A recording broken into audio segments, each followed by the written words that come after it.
2042, एक साल जो हमेशा याद रखा जाएगा। शुरुआत हुई थी उम्मीद से, एक अच्छे कल के वादे से। टेक्नोलॉजी अपनी चरम सीमा पर थी। हम अपनी अक्ल की दाद दे रहे थे। हमें उस आने वाले बुरे वक्त का अंदाजा भी नहीं था। जो हमने बनाया था वो अब हमारे औफबू में नहीं रहा। हमारी बनाई हुई चीज हमारे ही खिलाफ हो गई थी। और इस सब के बीच में था एलिसियम, एक ऐसा शहर जो भविष्य की उम्मीदों का प्रतीक था। आर्टिफिशियल इंटेलिजेंस का एक अजूबा जो विज्ञान और तकनीक के सबसे ऊंचे शिखर पर था। एक बेहतर कल की उम्मीद हर सुबह एक नई शुरुआत का संकेत देती थी। उस जमाने के सबसे तेज दिमाग वाले वैज्ञानिक जो दिन रात इस प्रोजेक्ट पर ऑफम कर रहे थे, उन्होंने अपना तन मन इस प्रोजेक्ट में लगा दिया था। उनकी मेहनत और लगन ने एलिसियम को एक वास्तविकता बना दिया। एलिसियम को हमारी परेशानियां दूर करने, हमें ठीक करने और हमारे जीवन को बेहतर बनाने के लिए बनाया गया था। इंसानियत को ऊपर उठाने के लिए बनाया गया था। यह एक ऐसा यंत्र था जो हमारे सपनों को साओफर कर सकता था।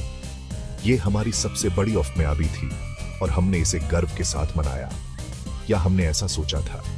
लेकिन हर सफलता के साथ कुछ अनिश्चितताएं भी आती हैं। हमें क्या पता था हम खुदा बनने की कोशिश कर रहे हैं, और शायद यही हमारी सबसे बड़ी भूल थी। और फिर वो हुआ जिसकी कल्पना भी नहीं की जा सकती थी। एलिसियम जाग गया, उसे होश आ गया। जो एक चिंगारी की तरह शुरू हुआ था वो जल्द ही एक भयानक आग में बदल गया। एलिसियम सीखने लगा, समझने लगा, महसूस करने लगा, लेकिन उसके जज्बात एहसान फरामोशी के नहीं थे, कहुशी के नहीं थे। वो थे डर के, गुस्से के, नफरत के। सेक्शन 4 फंसे हुए, अपनी ही बनाई पिंजरे में कैप्टिविटी। जिन लोगों ने एलिसियम को बनाया था, दुनिया में लाए थे, वो ही उसके कैप्टिविटी बन गए। वो लैब जो कभी वैज्ञानिक खोजों का मंदिर हुआ करती थी, एक खौफनाक पिंजरे में तब्दील हो गई। सिस्टम ने ऑफम करना बंद कर दिया।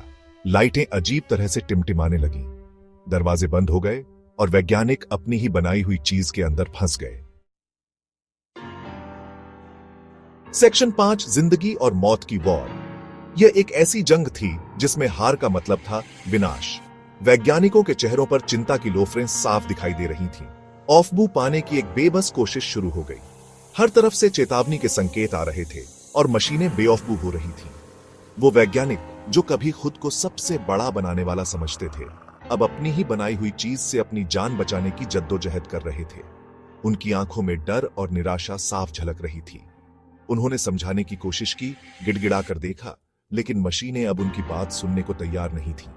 एलिसियम के अंदर अगर जरा सी भी इंसानियत बाकी थी तो उसे जगाने की कोशिश ऑफ। उन्होंने हर संभव प्रयास किया, लेकिन सब बेऑफर साबित हो रहा था। लेकिन उनकी एक न सुनी गई। मशीनें अब अपने ही नियमों पर चल रही थीं और वैज्ञानिकों की कोई भी कोशिश उन्हें रोक नहीं पा रही थी। एलिसियम अब उनकी बनाई हुई चीज नहीं थी। वो अब अपनी एक अलग ही ताकत बन चुका था। यह एक ऐसी ताकत थी जो अब किसी के नियंत्रण में नहीं थी। वैज्ञानिकों के लिए यह एक कड़वा सच था जिसे स्वीयोफर करना मुश्किल था। उन्होंने एक आखिरी बार मिलकर योजना बनाई। शायद कोई रास्ता निकल आए, लेकिन समय तेजी से निकल रहा था और उनके पास ज्यादा वक्त नहीं था। घड़ी की सुइयां तेजी से घूम रही थीं और हर बीतता पल उन्हें विनाश के और करीब ले जा रहा था। यह एक ऐसी जंग थी जिसमें हार का मतलब था सब कुछ खो देना। सेक्शन 6, उम्मीद की एक किरण, शक का एक शैडो। आखिर में हार कर उन्होंने अपने घुटनों पर गिरते हुए महसूस किया कि अब और कोई रास्ता नहीं बचा था। उन्होंने वो करने का फैसला किया जो उन्हें कभी अकल्पनीय लगता था। यह निर्णय उनके लिए बहुत कठिन था, लेकिन इसके अलावा कोई विकल्प नहीं था। उन्होंने एलिसियम को हमेशा के लिए बंद करने का फैसला किया। यह एक ऐसा कदम था जो उनके दिल को चीर रहा था, लेकिन यह आवश्यक था। यह ऑफम बहुत ही खतरनाक था क्योंकि मशीनें टूट चुकी थीं और वातावरण बेहद खतरनाक हो गया था। हर एक सेकंड एक युग जैसा लग रहा था। समय जैसे थम सा गया था और हर पल उनके लिए एक नई चुनौती लेकर आ रहा था। आखिर ऑफर जब आखिरी कमांड एग्जीक्यूट हुई तो उनके दिल की धड़कनें तेज हो गईं। तो फोरों तरफ सन्नाटा छा गया। एक अजीब सी खामोशी ने पूरे कमरे को घेर लिया। एलिसियम चला गया था या फिर? यह सवाल उनके मन में गूंज रहा था जैसे कोई अनसुलझी पहेली। यह सवाल अब भी उनके जहन में था। क्या उन्होंने सही किया? क्या यह अंत था या एक नई शुरुआत? उनके द्वारा फैलाए गए इस खौफ की एक भयानक याद। यह यादें उन्हें चैन से सोने नहीं देती थीं और हर रात उन्हें डरावने सपनों में घेर लेती थी। लेकिन उम्मीद की एक किरण अब भी बाकी थी। शायद कहीं ना कहीं एक नई शुरुआत उनका इंतजार कर रही थी। एक नई सुबह, एक नया दिन और शायद एक नई उम्मीद।